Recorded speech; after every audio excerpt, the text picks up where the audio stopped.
Avec la légalisation du christianisme par l'empereur Constantin, puis son adoption comme religion obligatoire de l'Empire romain par l'empereur Théodose, les icônes n'ont pas instantanément acquis l'aspect typique qu'elles ont aujourd'hui.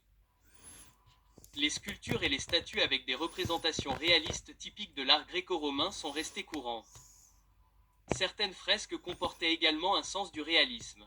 D'un autre côté, les représentations ouvertement symboliques ont également persisté.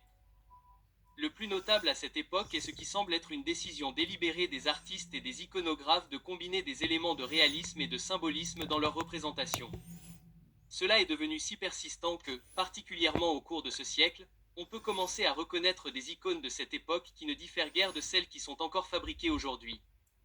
Saint Grégoire de Nyssa a décrit une icône dans son homélie à la gloire du bienheureux Théodore le grand martyr où le corps du saint apparaît comme s'il était vivant et sain.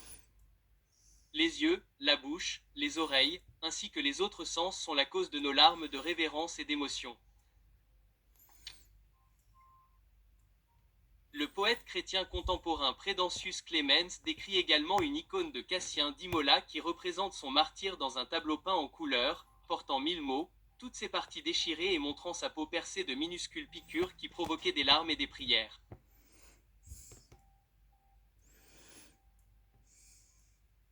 Ces descriptions, qui décrivent un art qui n'est pas simplement du portrait, mais conçu pour susciter une réponse respectueuse, impliquent que l'artiste a utilisé le symbolisme pour obtenir l'effet escompté sur les spectateurs.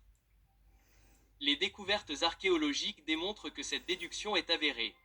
Par exemple, la fresque des saints Pierre et Paul associe des représentations réalistes à un Jésus-Christ stylisé, avec une auréole et un agneau symbolique.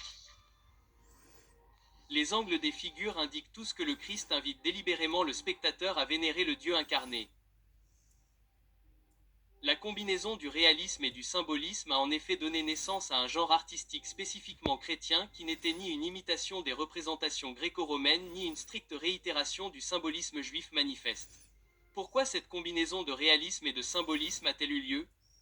En raison de controverses christologiques exigeant des représentations plus transparentes sur le plan théologique et du décret de conversion des gentils réduisant la proportion de la base juive ethnique originelle de l'Église.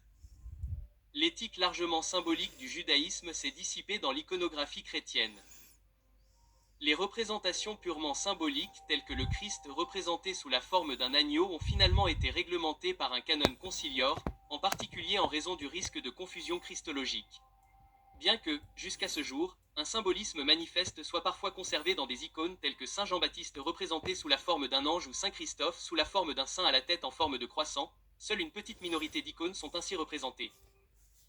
L'icône canonique, qui allie réalisme et symbolisme, est réaliste dans la mesure où ce qu'elle représente est clair et identifiable. Elle est également symbolique en raison de sa représentation idéalisée ayant une signification théologique intentionnelle. Pour éviter toute confusion, les iconographes, selon Épiphane, un écrivain du IVe siècle, les identifiaient par des inscriptions inscrites sur chacune des images. Les inscriptions étaient destinées à ancrer historiquement les représentations sur des personnes réelles telles que Jésus-Christ ou les saints. Manifestant une continuité avec l'art chrétien prénienne, les icônes canoniques ont conservé un usage rituel où elles étaient un moyen de bénédiction, d'exorcisme et de vénération de leurs prototypes, les personnes qu'elles représentaient. Épiphane rapporte que la majorité du clergé défendait la vénération des icônes, expliquant qu'au lieu de traiter les icônes comme des idoles qui reçoivent des sacrifices, nous faisons des images des saints en leur mémoire et nous nous prosternons devant eux en leur honneur. Un trésor de dizaines d'icônes en verre doré provenant des catacombes de Rome, universellement daté entre le IIIe et le Ve siècle, corrobore l'omniprésence de la pratique au IVe siècle, consistant à vénérer et à identifier les figures et les icônes, comme l'atteste Épiphane.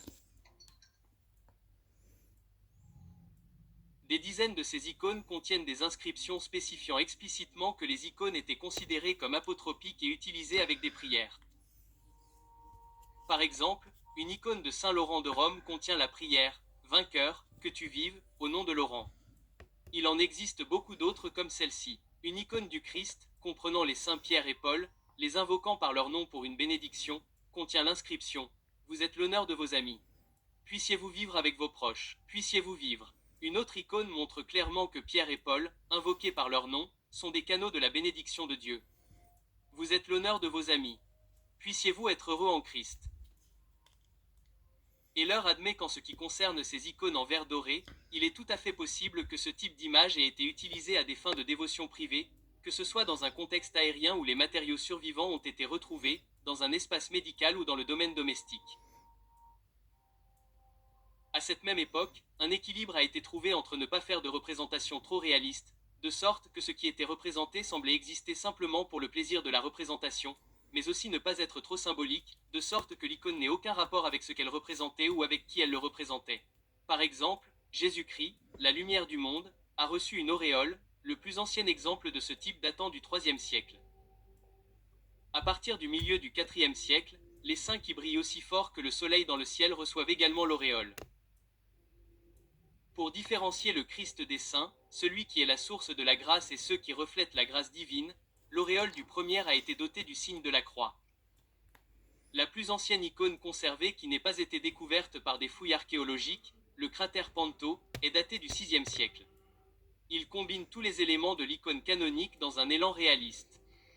Jésus-Christ est représenté comme un sémétique, contrairement aux représentations symboliques antérieures qui le faisaient apparaître comme Hélios Orio ou un adolescent romain grégorien rasé de près. Cependant, son visage sur l'icône du Sinaï adopte une pose irréaliste au symbolisme évident. D'un côté, il exhale la compassion d'un Dieu miséricordieux, de l'autre, il représente le sérieux de sa seconde venue lorsqu'il jugera le monde. L'auréole est également un élément évident. Quiconque rencontre cette icône ne peut s'empêcher d'être frappé par sa signification théologique. Les icônes suivantes ont depuis lors manifesté la même éthique.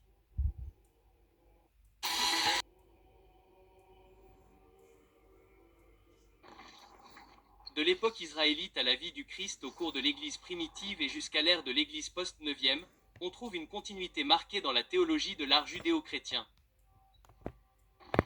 Elle était fondée sur le symbolisme de ces réalités qui ne sautaient pas aux yeux et elle représentait littéralement ce qui pouvait être vu.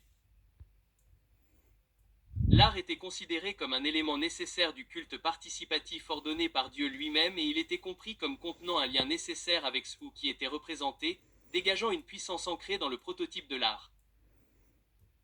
Après la résurrection du Christ, l'Hadès étant dépouillé de ses captifs, les saints et le Verbe incarné de Dieu étaient désormais tous deux au ciel. Leur prototype visible, désormais toutes les réalités présentes, pouvaient être représentées visiblement. Cependant, en raison de la grâce de Dieu, ou dans le cas du Seigneur, de son essence divine étant invisible et donc incapable de représentation, les icônes de ces hommes et de ces femmes ne peuvent être simplement littérales ou strictement réalistes. Tout comme le symbolisme était utilisé à l'époque pré-apostolique israélite pour transmettre des vérités théologiques cachées derrière des réalités invisibles et invisibles, le symbolisme était désormais mis en œuvre dans un sens qui se fondait dans les réalités visibles et réalistes des prototypes représentés. L'icône canonique que nous connaissons aujourd'hui a été conçue à partir de cela. À ce jour, les églises orthodoxes orientales et assyriennes ont largement maintenu la canonicité dans leur forme d'art. D'autres traditions théologiques tirant leur origine du christianisme orthodoxe primitif ou de son ancêtre israélite de l'Ancienne Alliance, qu'il s'agisse du judaïsme moderne, de l'islam ou du catholicisme romain, ainsi que de ses ramifications protestantes, ont toutes adopté de nouvelles conceptions de l'art qui les ont théologiquement séparées du judaïsme israélite de l'Ancienne Alliance et du christianisme primitif. Le judaïsme et l'islam sont iconoclastes et évitent toute représentation de personnages religieux, quels qu'ils soient.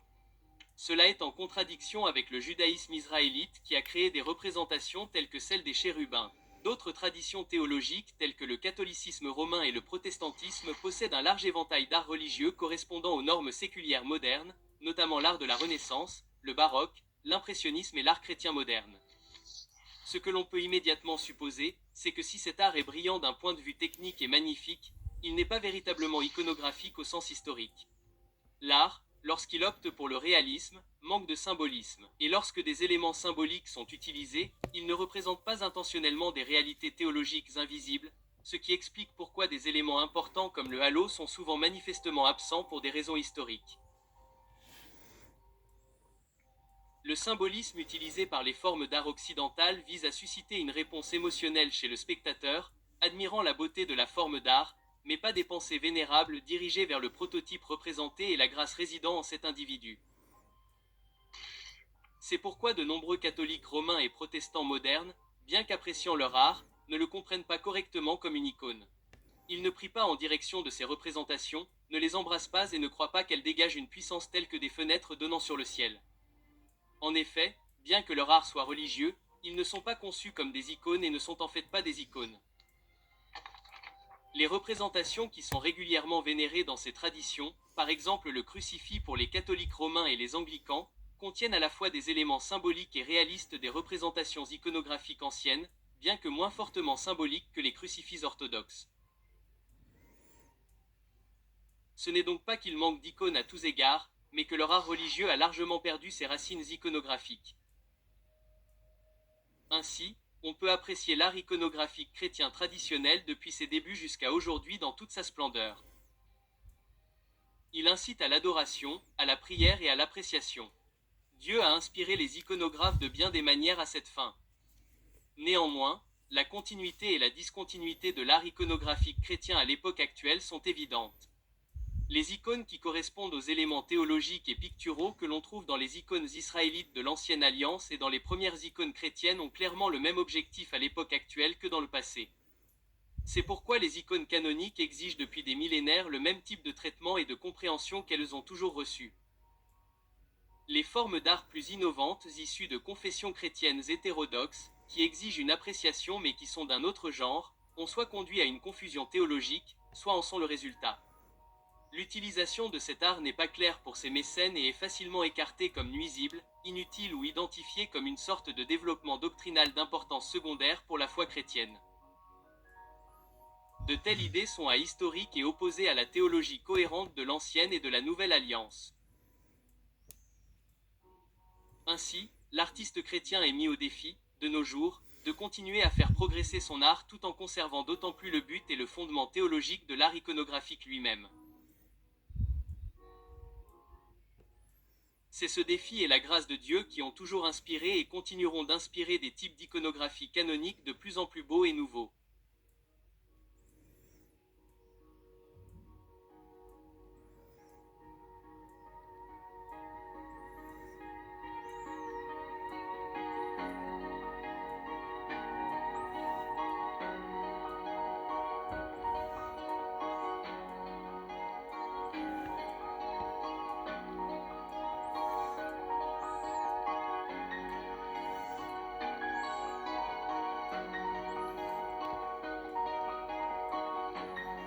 Et